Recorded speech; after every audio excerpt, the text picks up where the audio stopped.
তোমালোক প্ৰত্যেকজনে নিজৰ নিজৰ কিমান কাম বন ক্ষতি কৰি যি ট্ৰেইনিংটো ল'লা তাতে যাতে প্ৰত্যেকজনে এটা মেছেজ কি হৈ যায় অন্তত দুটা হাঁহ বা প্ৰথম পাৰ চৰাই এযোৰ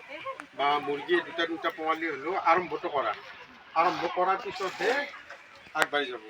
নহ'লে ট্ৰেইনিংটো ল'বা ভাত পানী বনাই ল'ৰা ছোৱালীৰ লগত সময় পাৰ হ'ব এইবিলাকৰ পাহৰি যাবা এটা এটা সংকল্প লোৱাচোন ইমান দিন যি কষ্ট এটা কৰি ট্ৰেইনিং এটা ল'লা কিবা নহয় কিবা এটা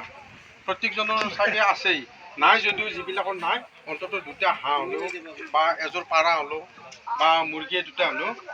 আৰম্ভ কৰি দিয়া তাৰপিছতে ময়ো তেনেকৈ এই ট্ৰেইনিং কৰি তাৰপিছত ট্ৰেইনিঙৰ ওপৰত আৰু পৰীক্ষা চৰীক্ষা দিয়াৰ পিছত এতিয়া এইটো বেটছত মোক হয়তো দিয়াৰ হেৰি নহ'ল টেকনিক সুবিধা নহ'ল ময়ো তোমালোকৰ হেৰিত কেইবাটাও মই ট্ৰেইনিঙত